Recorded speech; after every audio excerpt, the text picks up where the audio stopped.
paso a decir que estoy encantada de estar aquí con vosotros, aportando mi granito de arena y, bueno, intentando que todos aprendamos a contar carbohidratos, que es lo que hemos venido, y, bueno, esperando que os sea ameno, provechoso y, bueno, que os guste, ¿vale? Sin más, yo paso ya a explicar un poquito el taller y el contenido del taller. Mira, el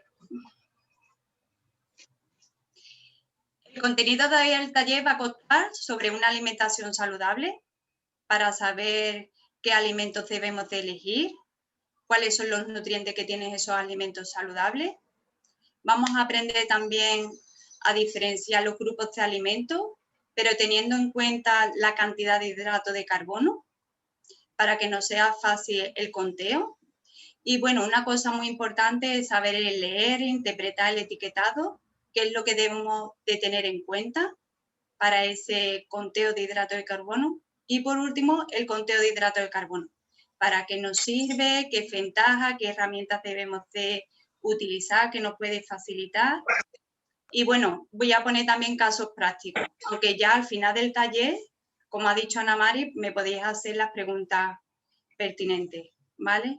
Bueno, pues vamos a pasar a explicar lo que es la alimentación saludable. La alimentación saludable la alimentación de un niño diabético debe ser un plan nutricional variado, con todos sus nutrientes, suficientes, atractivos y además adecuado a la edad que tenga, la estatura, sexo y la actividad física que realice, porque no es lo mismo una actividad física ligera que moderada. También debe de llevar un horario flexible, pero siempre adecuado a sus circunstancias y evitándose saltarse ninguna toma. ¿Por qué? Porque eso nos puede generar las descompensaciones de la glucemia, que es lo que no queremos. La alimentación deberá de estar integrada en la unidad familiar y sería conveniente que todos llevaran las mismas pautas saludables. Para saber qué alimentos debemos de integrar en la dieta, para saber la elección, vamos a explicar un poquito lo que son los nutrientes. Entonces, los nutrientes se dividen en dos grupos. Están los macronutrientes y los micronutrientes. Los macronutrientes se dividen en el hidrato de carbono, proteínas y grasa. Y después los micronutrientes encontraríamos las vitaminas y minerales. Bueno, pues ahora vamos a pasar a explicar lo que son el grupo de los macronutrientes, los hidratos de carbono. En los hidratos de carbono, bueno, también lo podemos encontrar con otros nombres teniendo el mismo significado, como son farináceos, glúcidos, azúcares, carbohidratos. Estos macronutrientes se clasifican en dos grupos. Están los hidratos de carbono simples y los hidratos de carbono complejos. En los hidratos de carbono simples, ahí serían los monosacáridos y los disacáridos, son de absorción rápida, por lo tanto, aumenta la glucemia más rápidamente. ¿En qué alimentos lo podemos encontrar? Pues en el azúcar, los zumos, los refrescos, la miel, los dulces, golosinas, bollería industrial. Estos alimentos he de decir que, bueno, deberían de ser consumidos muy de vez en cuando y siempre acompañado con otros alimentos, que después más adelante vamos a desarrollar el porqué. En el segundo grupo estarían los hidratos de carbono complejos, que serían los polisacáridos. Ahí están el almidón, el glucógeno. Este grupo son de absorción lenta, por lo tanto, su efecto en la glucemia es mucho más lento. ¿Y en qué alimentos lo podemos encontrar? Pues están los cereales, los derivados, como la patata, el arroz, las pastas, el pan. Sí es verdad que del grupo de los cereales derivados siempre la mejor opción es elegir y de los cereales integrales o de grano entero, ¿vale? Porque por el aporte de fibra que nos da. En este grupo también se encuentran los lácteos, las legumbres, los vegetales, frutas, tubérculos. Bueno, ya sabemos las clases de hidrato de carbono que hay y también el tipo de absorción que tiene cada uno. Por lo tanto, ahora vamos a pasar a explicar lo que es el índice glucémico y los factores a tener en cuenta que nos puede hacer variar ese índice glucémico. ¿Qué es el índice glucémico? Es la cantidad de azúcar o glucosa que llega en sangre después de ingerir alimentos con hidrato de carbono. Ese nivel de azúcar se llama glucemia y todo dependerá pues de la cantidad y la calidad de hidrato de carbono ingerido en esos alimentos. Como podemos observar en el gráfico, vemos que si nos tomamos una manzana, tenemos una absorción más lenta y su índice glucémico es bajo. Pero sin embargo, si nos tomamos una magdalena, su absorción es mucho más rápida y el pico del índice glucémico es mucho más alto. Por lo tanto, la cantidad y la calidad hay que tenerla en cuenta. Esto se clasifica, esta glucemia se clasifica de 0 a 100, según el aumento a las 2 o 3 horas después de la comida. Por tanto, a la hora del conteo, no solo debemos de tener en cuenta las raciones que vamos a comer, sino también el tipo de alimento, la calidad del alimento. Y por ello debemos de tener en cuenta que las personas diabéticas es mejor siempre elegir alimentos con un índice glucémico bajo. Pero claro, esto puede influir por varios factores. Este índice glucémico puede variar por varios factores. La composición del alimento, su textura, la preparación del alimento, porque la composición, pues como ya hemos visto, no es lo mismo tomar hidrato de carbono simple que tomar hidrato de carbono complejo. Y la cantidad de fibra, de agua, de grasa y de proteína que pueda llevar el alimento. Sobre todo la fibra, la grasa y la proteína ayuda mucho a ralentizar esa glucemia, a que ese índice glucémico sea más bajo. También la maduración de la fruta de tubérculo. Por ejemplo, un plátano, si nosotros no lo comemos un poco maduro, un poquito verde, tiene menos azúcar, menos fructosa. Por lo tanto, su índice glucémico es más bajo que si en cambio nos tomamos ese mismo plátano, pero ya más maduro. Tiene mucho más fructosa y por lo tanto, que es el azúcar, aumentaríamos ese índice glucémico. ¿Qué otros factores pueden variar? Pues su textura, la preparación del alimento, porque no es lo mismo tomarnos un alimento líquido que sólido. Y esto es debido porque las digestiones de alimentos sólidos es mucho más lento, necesita una digestión más larga y eso hace también que se ralentice ese índice glucémico. Al igual pasa con la comida cruda o cocida o pasado por el puré, ¿vale? Lo crudo siempre va a ejercer muchísima más digestión y por lo tanto se va a ralentizar esa absorción y ese índice glucémico. Aquí he puesto yo un ejemplo de una naranja. Nosotros una naranja nos lo tomamos entera y tiene un índice glucémico bajo. Sin embargo, si nos lo tomamos en zumo, tanto natural o exprimido, ese zumo ya subiríamos ese índice glucémico. Y eso es debido a la fibra y a esa consistencia del alimento. Es decir, nosotros nos tomamos una naranja que es sólida, tiene su fibra, y esos dos componentes, el sólido y la fibra hace que se ralentice ese índice glucémico y esa glucemia en sangre. Y sin embargo, si nos lo tomamos en zumo, al ser líquido y al quitarle esa fibra, pues aumentaríamos ese índice glucémico, por lo tanto la glucemia en sangre. Estos factores, porque hemos estado hablando de lo que puede variar, lo que es en sí el alimento, lo que pueda llevar el alimento en su composición.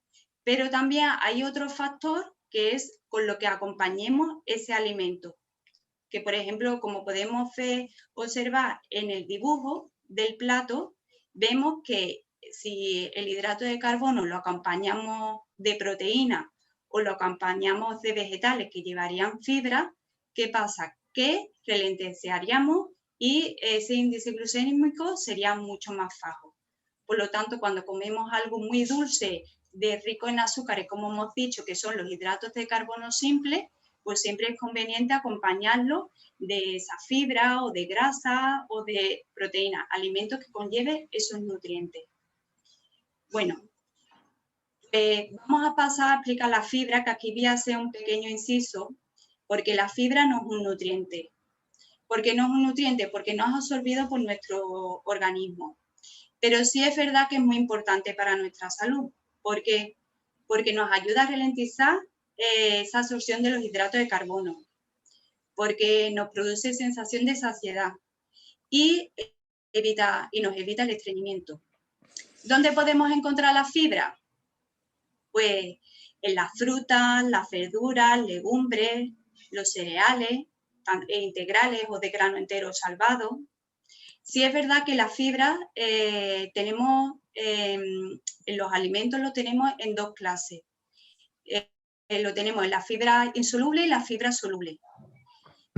Por ejemplo, en una manzana podemos encontrar en la cáscara, estaría la fibra insoluble. Esa fibra insoluble nos ayudaría a formar los bolos fecales. Por lo tanto, es la que nos ayudaría a evitar ese estreñimiento. Sin embargo, de la manzana, lo de dentro, la pulpa, la carne de la manzana, llevaría fibra soluble. Y esa fibra soluble es la que nos ayudaría a ralentizar esa absorción de los nutrientes. Y en este caso, lo que queremos ralentizar son los hidratos de carbono, que nos vendrían muy bien. ¿Vale? Bueno, pues ahora vamos a pasar al siguiente nutriente del grupo de los macronutrientes, que serían las proteínas. ¿La proteína qué función tiene? Bueno, pues la de construir nuestro organismo, por lo tanto, para la edad de crecimiento hay que tenerlo en cuenta, y reparar nuestros tejidos. ¿En dónde encontramos, en qué alimentos encontramos las proteínas? Pues en las carnes, pescados, huevos, cereales, legumbres y frutos secos. Sí es verdad que siempre la mejor elección es de tomar pescado sobre carne. Pero si consumimos carne, pues siempre que sea lo más magro posible. Y bueno, por ejemplo, del pollo, del pavo, pues quitarle la piel, que sea, por ejemplo, el conejo, la ternera, todo eso son carnes magras que debemos de consumir. Y aquí quiero hacer una puntualización al huevo. El huevo para mí es un alimento muy importante y que durante muchos años, bueno, nos ha estado diciendo que deberíamos de limitarlo porque tiene colesterol y además nos hacía subir ese colesterol a nosotros, en fin. Entonces, yo quiero hacer una puntualización de que hay cada vez estudios nuevos de que el huevo tiene colesterol, pero no es sintomatizado por nuestro organismo. Eso quiere decir que no nos sube el colesterol. Por lo tanto, es un alimento que la clara es el patrón de las proteínas, que nos viene muy bien para el caso de los niños adolescentes que estén en crecimiento. Y después la yema es una grasa saludable y viene adherida muchas vitaminas liposolubles, como es la D, que ahora está muy famosa, y el hierro también, muy importante, ¿vale? Bueno, pues ya de seguido vamos a pasar a explicar lo que es la grasa, que ya sería el último macronutriente. La grasa, bueno, pues la grasa nos proporciona energía, forma parte de nuestras células, hormonas y transporta esas vitaminas liposolubles, como es la A, D, E, K. La grasa sí es verdad que debemos de tener muy en cuenta la cantidad, debemos de limitarla y después la calidad de esa grasa. Debemos de, en el etiquetado, que después explicaremos un poquito, cómo saber leer qué clase de grasa tiene ese producto a la hora de comprar. Pero sí es verdad que a su favor tengo que decir que la grasa aumenta nuestra palatabilidad, por lo tanto, es muy bueno como una herramienta para hacer una dieta más atractiva y que nos guste un poquito más. La grasa se divide en 3 grupos. Están las grasas monoinsaturadas, las grasas poliinsaturadas y las grasas saturadas. Las grasas monoinsaturadas, pues ahí encontramos en los alimentos como la aceituna, el aguacate, los frutos secos y por supuesto nuestro aceite de oliva virgen extra. El aceite de oliva virgen extra es el que debemos de utilizar para todo, tanto para nuestras tostadas como nuestros aliños, nuestras ensaladas. Y sí es verdad que también incluso para freír, que aunque eso se haga de vez en cuando, pero sí es verdad que aguanta a altas temperaturas y sería el mejor aceite para la fritura. También en el siguiente grupo serían las grasas poliinsaturadas y ahí encontramos el pescado azul, que el pescado azul debemos de tener en cuenta que es el que nos aporta nuestro omega 3 tan saludable para nuestro cuerpo y nuestro organismo. También estarían las semillas y los aceites vegetales, pero no entrarían el aceite de palma y de coco. Y en el último grupo de las grasas saturadas estarían mayoritariamente la carne de animal, lácteos enteros, mantequillas, embutidos, y ahí sí estarían los aceites de palma y de coco. Que sí he de decir que los aceites de palma, de coco, como las grasas hidrogenadas o la trans, son las que son muy perjudiciales para nuestra salud. Y se utilizan, bueno, prácticamente las industrias lo utilizan en los alimentos procesados, precocinados, ultraprocesados, bollería, aperitivos empaquetados, por lo cual o lo debemos de limitar o lo debemos de evitar totalmente. Y por ello debemos de mirarlo al comprarlo en su composición en el etiquetado. Bueno, pues ahora vamos a pasar, ya hemos hablado de los macronutrientes, los 3 grupos que hay, pues ahora vamos a pasar a los micronutrientes. Ahí estarían las vitaminas y minerales. Las vitaminas, pues son compuestos reguladores muy necesarios para el crecimiento y desarrollo de nuestro organismo. Y los minerales, que son necesarios para la formación de nuestro tejido, forman parte de nuestra masa ósea, por ejemplo, como el calcio, y son muy importantes. Se encuentran en todas las frutas, hortalizas, verduras, frutos secos. Y aquí también hablo de una recomendación muy importante, que es como beber agua. Tenemos que beber agua al día, por lo menos 2 litros al día. Y bueno, hacer actividad física. No siempre tenemos, y ahora mismo en la situación que estamos viviendo, sí es verdad que no podemos ir al gimnasio por falta de tiempo o en la situación, pero sí, yo siempre digo que la actividad física la podemos integrar a nuestro día a día, pues intentando andar más, subir las escaleras y así, quiera que no, nos vamos moviendo un poquito más. Bueno, pues ya hemos hablado de los nutrientes, de los alimentos que lo podemos encontrar. Y ahora vamos a pasar ya al siguiente grupo, que son los alimentos que debemos de tener en cuenta a la hora de contar el hidrato de carbono. Entonces, he hecho 3 grupos según su composición de hidrato de carbono.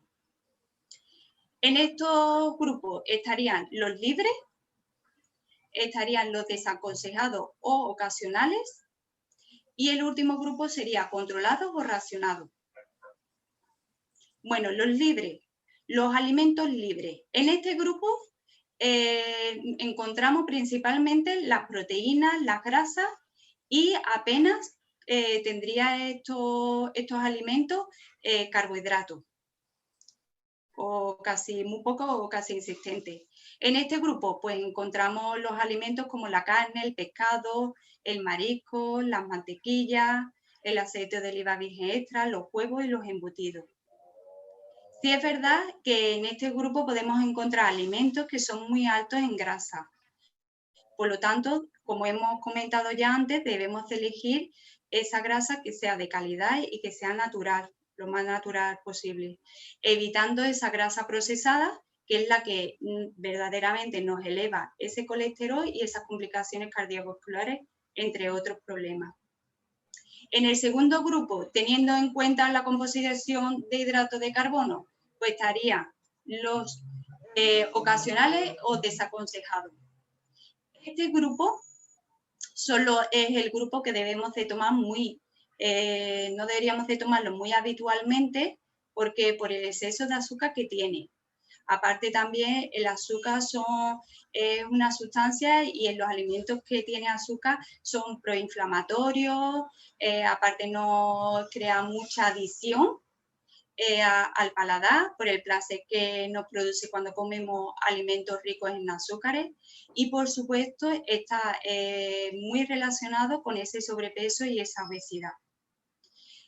Y el azúcar, pues ya sabemos que es de absorción rápida y por lo tanto tiene un índice glucémico alto.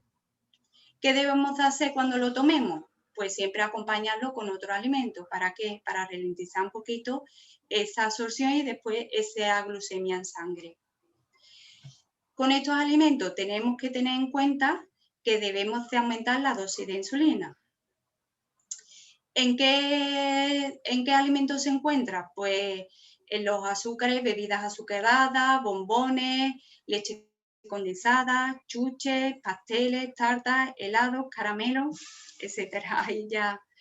Bueno, el último grupo, según su composición de hidrato de carbono y el que debemos de tener en cuenta para nuestro conteo, son el grupo de los controlados racionados. ¿Por qué? Porque son alimentos abundantes en hidrato de carbono y por lo tanto se debe de contabilizar las raciones que se toman para saber la cuantía de insulina que debemos de administrar.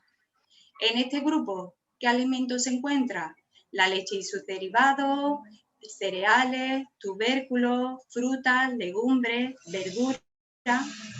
Bueno, pues ya sabiendo los tres grupos que hay y el grupo que nosotros debemos de tener en cuenta a la hora de contabilizar los hidratos de carbono, voy a pasar a explicar cómo interpretar y cómo leer estos etiquetados.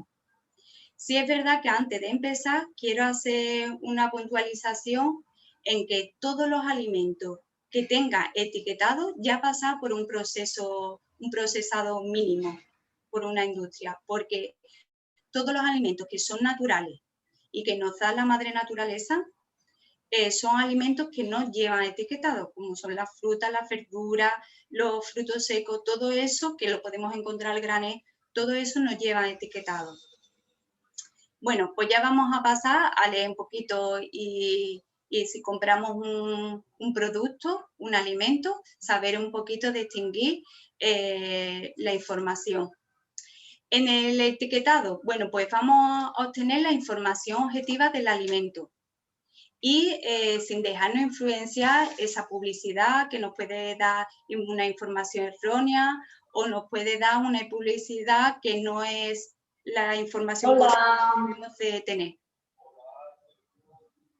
Después... estoy viendo una conferencia. Te llamo... Por favor. Te llamo dentro de un ratito. Venga, hasta ahora. Bueno, en el etiquetado vamos a encontrar dos clases de informaciones. La lista de ingredientes y la tabla nutricional. En la lista de ingredientes, pues nos va a dar la información de la calidad del alimento. Siempre va a aparecer de manera decreciente, de mayor a menor. Y bueno, contra menos ingredientes tenga el producto, pues eso significará que tenga menos procesado y que el alimento es más saludable. En la tabla nutricional, pues vamos a encontrar, nos puede dar una información de las calorías, que en este caso sí es verdad que siempre lo valoramos o nos hacen valorar mucho los productos por calorías, pero no es lo más importante, porque hay muchas ocasiones que es preferible elegir alimentos calóricos con grasas saludables y bajo en azúcar, siempre bajo en azúcar, que alimentos, por ejemplo, poco calóricos, pero que tenga una grasa mala y mucha azúcar. Entonces, eso lo debemos de tener en cuenta. También, como hemos dicho, la calidad de la grasa. ¿Por qué? Porque debemos de tener en cuenta que no lleve grasa trans, que es la que viene por un procesado hidrogenado vegetal, que eso siempre lo vamos a ver en la lista de ingredientes. Bueno, pues ahora podemos ver en la tabla nutricional también los hidratos de carbono, que aquí tenemos que ver dos cosas muy importantes, que son la cantidad del azúcar, para ver la calidad del producto, del alimento, y para el conteo debemos de fijarnos en los totales de hidrato de carbono. Porque, por ejemplo, en el etiquetado que podemos observar a la izquierda, vemos que los hidratos de carbono son 70. Esos son los hidratos de carbono totales que debemos fijarnos para el conteo. Y después nos pone de los cuales azúcares es 21. Bueno, eso lo debemos de tener en cuenta a la hora de saber la cantidad y la calidad del producto. Pero siempre para el conteo tiene que ser los hidratos de carbono totales, que en este caso sería 70. Bueno, ahora voy a comentar algunas clases de alimentos que podemos encontrar que nos puede decir, pues este producto es light. ¿Qué quiere decir si nos vemos un producto que pone este es light? Bueno, pues eso quiere decir que tiene un 30% menos de calorías. Pero claro, ese 30% menos de calorías lo podemos ver, nos lo pueden bajar de grasa o de azúcares o de las dos cosas un poco. Entonces, ¿cuál es la mejor elección a la hora de saber si ese producto es bueno o no? Pues que ese 30% de calorías no la hayan bajado siempre de azúcares y nunca de grasa. Entonces estaremos comprando un producto, por lo menos en ese sentido, que es de más calidad. También podemos encontrar alimentos llamados diabéticos. ¿Eso qué quiere decir? Que no lleva sacarosa, que es el azúcar común. Pero lo pueden sustituir, las industrias lo pueden sustituir por otras clases de hidrato de carbono, otras clases de azúcares, como son la fructosa, que en este caso la fructosa no sería la fructosa de la fruta, sino de un proceso industrial de una hidrólisis y no es de la misma calidad que la fruta, o de compuestos que podemos encontrar terminados en osa. Por lo tanto, siempre donde debemos de mirar para ver la calidad del alimento, en la lista de ingredientes, es donde vamos a ver los componentes.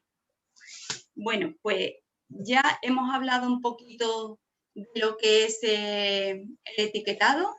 Ahora voy a pasar a explicar qué es el conteo de hidrato de carbono, qué ventaja podemos encontrar.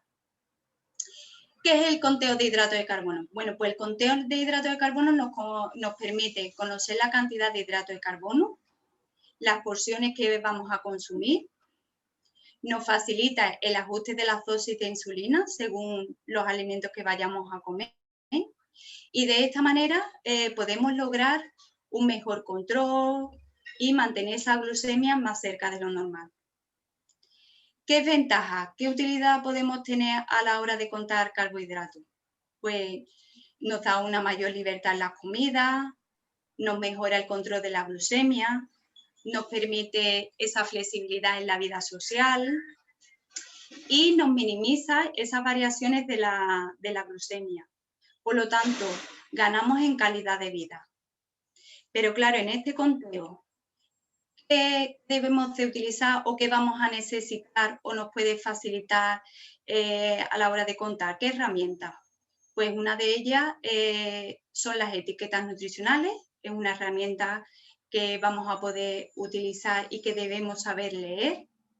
También otras herramientas que podemos utilizar son las herramientas de medición, el PESAE, el alimento con hidrato de carbono, pero sí es verdad que para el día a día es mucho más fácil utilizar referencias de vaso de medición, de caso, porque bueno, eso va a ser herramientas más habituales que tengamos en el día a día en nuestra cocina y ayudadas con las tablas de raciones de hidrato de carbono, pues nos puede facilitar. Y también estas tablas de raciones de hidrato de carbono nos puede generar también el cambiar un alimento por otro, teniendo esa misma equivalencia y siendo del mismo grupo de alimentos. Por lo tanto, todas estas herramientas nos van a ayudar y nos sirven para el conteo de hidrato de carbono. Bueno, ahora vamos a pasar a explicar y vamos a aprender cuál va a ser nuestra gran regla de oro para el conteo de hidrato de carbono. Por ello, debemos saber que una ración de hidrato de carbono es la cantidad de alimento que, entre otros nutrientes, contiene 10 gramos de hidrato de carbono. Por lo tanto, 10 gramos de hidrato de carbono equivale a una ración. Eso, por ejemplo, podemos observar en el etiquetado de la izquierda que vemos que por 100 gramos de ese producto tenemos unos hidratos de carbono 83, que sabiendo nuestra regla de oro podemos saber que son 8,3 raciones de hidrato de carbono. Entonces, por lo tanto, es muy importante nuestra regla de oro, que va a ser 10 gramos de hidrato de carbono equivale a una ración. Ahora vamos a pasar, ya sabiendo nuestra regla de oro, las herramientas que podemos utilizar que nos puede facilitar, vamos a pasar a un caso práctico, en el cual yo me voy a beber un vaso de zumo de manzana. Entonces yo me voy al etiquetado y veo que en 100 mililitros de este producto, de este zumo, hay 10 gramos de hidrato de carbono totales. Por lo tanto, sabiendo nuestra regla de oro, nos dice que en 100 mililitros de este producto tendríamos 10 gramos totales, que sería una ración de hidrato de carbono. Pero claro, yo no me voy a beber 100 mililitros, yo me voy a beber un vaso de zumo, que mide unos 200 mililitros. Entonces sería el doble, por lo tanto sería 20 gramos de hidrato de carbono, que equivaldría a 2 raciones de hidrato de carbono. Vamos a pasar a otro caso práctico. En este caso he cogido un paquete de magdalena. Yo me voy a tomar una magdalena. Observamos en el etiquetado, vamos a ver en el etiquetado y vemos que una magdalena contiene 11 gramos totales de hidrato de carbono. Sabiendo nuestra regla de oro, podemos averiguar que una magdalena que yo me vaya a tomar, que tiene 11 gramos de hidrato de carbono, equivaldría a 1,1 de raciones de hidrato de carbono, que redondeando sería una ración de hidrato de carbono. Bueno, pues ahora he puesto también otro caso práctico en el cual vamos a utilizar otra herramienta, que sería la herramienta de las tablas de raciones de hidrato de carbono. En este caso práctico, bueno, pues yo me voy a tomar un bocadillo que lleva aceite, jamón serrano y tomate. Primero, pues, ¿qué es lo que debo de contabilizar? ¿Qué es lo que lleva hidrato de carbono? Pues en este caso debemos de contabilizar el pan. Yo, sabiendo la tabla del conteo de hidrato de carbono, de raciones de hidrato de carbono, veo que si yo peso 20 gramos de pan, eso equivaldría a 10 gramos de hidrato de carbono, por lo tanto sería una ración de hidrato de carbono. Si yo me voy a tomar o yo me voy a pesar el doble, pues equivaldría a 20 gramos de hidrato de carbono, por lo tanto 2 raciones de hidrato de carbono tendría. Pero yo, y así sucesivamente. Pero si yo lo que me voy a tomar son 80 gramos, pues yo me voy a la regla de 3 y veo pues que 80 gramos equivaldría a 4 raciones de hidrato de carbono.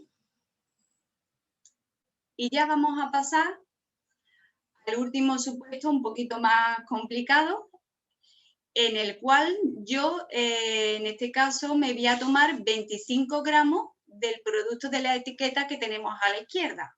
Y claro, como vemos, nos viene por 100 gramos. Pero yo de este producto que viene por 100 gramos, me voy a tomar solamente 25. ¿Qué hacemos? Pues nos vamos al etiquetado. Vemos que por 100 gramos hay 83 gramos de hidratos de carbono totales.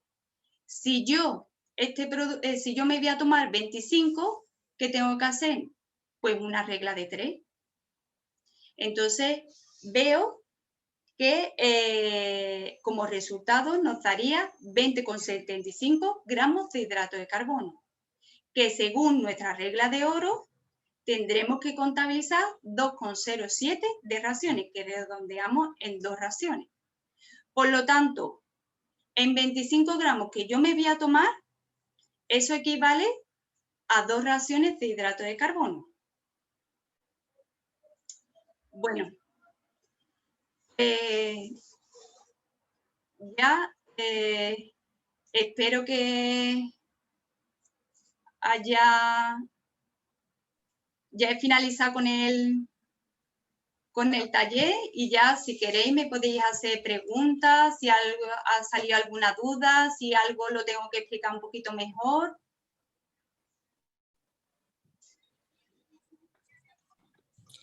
¿Qué tal, Vanessa? Buenas tardes, soy Elena. Hola, ¿qué tal, Elena? Pues mira, Vanessa, a mí me gustaría hacerte una pregunta, pero yo quiero pedirte como una opinión personal según tu, bueno, pues según tu experiencia o según un poco tu bagaje. Mira, yo tengo 40 años y yo debuté con diabetes tipo 1 a los 20 años, ¿vale? Y a lo largo de estos 20 años yo he desarrollado otras 2 enfermedades más autoinmunes. Yo en lo que se refiere a alimentación como súper bien, me lo controlo todo, a nivel ejercicio hago deporte a tope, ¿no? Y claro, muchas veces lo que es la medicina tradicional, ¿no? Cuando vas al médico, pues los médicos tampoco te saben dar mucha explicación, ¿no? Siempre dicen, no, esto es autoinmune, esto es autoinmune. Y sí que es verdad que yo investigando, yendo a diferentes dietistas, yendo a diferentes médicos que a lo mejor tienen una visión un poco más amplia del asunto o, bueno, o que siguen otras teorías, casi todos concuerdan en decirme que las enfermedades autoinmunes tienen mucha relación con la lactosa y con la carne. Entonces, muchos profesionales médicos me han recomendado que siga una dieta en la que no consuma carne roja, porque me comentan que la carne roja es inflamatoria, y que no consuma lactosa, porque la lactosa también es inflamatoria. Y como las enfermedades autoinmunes son enfermedades inflamatorias del organismo, pues que ellos me recomiendan quitar estos 2 alimentos. ¿Qué pasa? Que luego cuando tú vas, por así decirlo, a la medicina tradicional de toda la vida, pues te dice el médico que no, que eso no, que no hay ninguna investigación acerca del asunto, que eso al final es privarme de una serie de alimentos que, bueno, total, como que me dicen que no es muy fiable este asunto. Entonces me gustaría saber un poco tu opinión, que ya sé que en este tema es un tema bastante, que hay pocas opiniones de todo tipo, ¿no? Pero a mí siempre, porque ya que tengo la oportunidad de estar con un profesional como tú, pues saber un poco qué piensas. Bueno, Elena, eso sería una pregunta un poquito de consulta, ¿no? Y de tenernos un poco a que me explicara muchísimas más datos, ¿vale? Pero bueno, a grosso modo sí te podría decir que, bueno, te han recomendado la lactosa y la carne. Bueno, yo habría otros alimentos como por ejemplo el azúcar, que yo lo limitaría muchísimo. Sí, sí, discúlpame, Vanessa. Sí, claro, el azúcar se da por hecho. Y también, discúlpame, Vanessa, porque se me ha olvidado, porque lo daba ya por hecho. Y el gluten también. Claro. Pero claro, ahí si tú tienes un problema del sistema inmune, ¿no? Tienes enfermedades. Ahí tendríamos que ver también la base del intestino, cómo lo tienes, si te han hecho pruebas, porque muchas veces siempre hay una patología detrás de, por ejemplo, como puede ser una permeabilidad intestinal o alguna enfermedad del intestino. Entonces, muchas ocasiones sí, es restringir una serie de alimentos, pero también generar que tu macrobiota y que tu flora intestinal vaya mejor. Darle alimentos, por ejemplo, prebióticos, darle alimentos probióticos para regenerar esa flora intestinal y poder subir esas defensas que la tienes alteradas. ¿Sí? Que no me lleve las gafas. Voy a ver, terminar esto y ahora me ducho. Elena. Sí, ¿Me escuchas? Sí, gracias. Entonces, verás, te puedo contestar de una manera grosso modo, porque hay muchos detalles que me faltan, son información que me falta, pero sí, muchas veces es restringir unos ciertos alimentos que pueden ser dañinos, pero también incorporar a la dieta otros que nos pueden ser favorables. Y ahí yo metería mucho lo que es los alimentos probióticos y prebióticos, porque uno son los que te aumentarían la cepa y las colonias de las bacterias, que son los probióticos, que por ahí pues, hemos encontrado a lo mejor el yogur, los encurtidos, todo lo que es fermentado, incluso el kéfir, no sé si lo has escuchado alguna vez, y alimentos prebióticos, que son los que nos aportan mucha fibra, tanto la soluble como la insoluble, que es la que te comento, que es la que he hablado un poquito y he hecho el inciso sobre la fibra en una diapositiva. ¿Vale? Pero si de todas maneras quieres más información, te puedes poner en contacto conmigo, porque yo todos esos tipos de patologías los llevo. Y además, hoy en día hay mucho. De acuerdo. ¿Vale? Pues muchas gracias. A ti, Elena. Bueno, vamos a ver por el chat si hay alguna pregunta. Hola, Vanessa. Hola, ¿qué tal? ¿Qué tal? Mira, soy María Jesús. encantada de saludarte y muchas gracias por la exposición que nos has hecho, eso en primer lugar. Y mira, yo tengo un problema y es que tengo especial miedo a las hipoglucemias, ¿vale? Porque tengo, bueno, todo un familiar diabético y le daba constantemente. Entonces he vivido muchos episodios complicados y entonces, ¿qué me ocurre? Que siempre me inyecto menos insulina de la que debo y demás, y también creo que puede ser a que no calculo bien los hidratos de carbono, entonces siempre cuento menos de lo que realmente estoy ingiriendo. Sí. Me gustaría a mí que me orientaras un poco, pues me ha quedado claro a la hora de contar los carbohidratos utilizando las etiquetas, pero la duda de en el día a día, que no nos podemos parar tanto a pesar y demás, por un lado por falta de tiempo y otra por falta de ganas también muchas veces, porque es un rollo, todos los días está con la báscula y demás. Entonces, a la hora de calcular, por ejemplo, imagínate, hoy yo he comido revuelto de patata, ¿vale? Entonces, ¿cómo calculo yo cuántos hidratos van en la ración que me he puesto en el plato? Pero bueno, a ti te habrá dicho el endocrino las raciones que tú te tienes que tomar al día, ¿no? Y la que te pertenece en el almuerzo, ¿no? Sí, exacto, pero claro, ¿cómo cuento yo, pues no sé, por ejemplo, 4 raciones de revuelto de patata o de lentejas? De la patata, por ejemplo. Bueno, pues te puedes ir a la tabla de raciones de conteo, por ejemplo, aquí, mira, en esta, no sé si lo veis, aquí viene de una manera muy explicativa las raciones. Si tú te tomas un plato que pesa 300, que puedes verlo tú visualmente y hacerte ya una idea según que tú te cojas un plato de 1002, una referencia, puede ser que aquí hay o de 4 raciones, ¿no? Me has comentado, ¿verdad? Sí, sí. Pues, por ejemplo, sería esto, que sería 200 gramos. Tú lo puedes pesar la primera vez y ya visualmente te puedes quedar con la cantidad que tú debes de tomar y contabilizarlo con 4 raciones. Si es lo único que tú te vas a tomar. Verás, lo que tú tienes que tener en cuenta, las raciones que tú te tienes que tomar del almuerzo. ¿Vale? Vale. Si en el almuerzo tú te tienes que tomar 4 raciones y las quieres contabilizar con las patatas, pues ahí te queda. Ahora también puedes hacer, pues me contabilizo 2 raciones de patatas, veo por la tabla de raciones cuál es la opción que debo de tener y después a lo mejor pues, puedo meterme un poquito de pan, que sería, pues, por ejemplo, como hemos visto antes en la diapositiva, 40 gramos, que son 2 raciones, y ya hacen las 4 raciones que a ti te pertenece tomarte en ese almuerzo. Vale, vale. ¿Y esta tabla de equivalencias entre hidratos de carbono y raciones, tienes algún documento que puedas enviarnos? Mira, si queréis, quien esté interesado y demás, en mi correo, si no os lo paso, o bueno, si quiero os paso mi correo, que es vanessafg, fgriqueni@gmail.com. Lo repito, por si Vanessa Escríbelo por el chat, Vanessa. Vale, más fácil. Vale, estupendo. Pues yo lo escribo en el chat, ¿vale?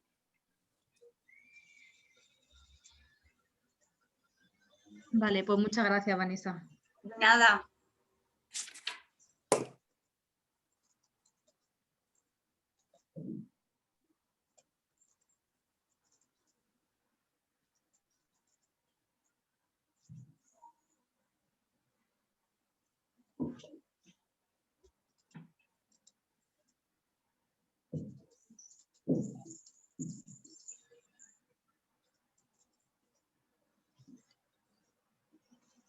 Vale, aquí tengo yo algunas preguntas. Vale, aquí me pregunta sobre las equivalencias, pues que me lo mandéis por correo, que yo os mando la lista que yo tengo de conteo y de equivalencia, ¿vale? De los alimentos, sin problema. Hola, no sé si hay alguien más para... Yo, bueno, mi hija tiene 14 años, hace un año que está insulino dependiente y bueno, me preocupa mucho que ha subido mucho de peso.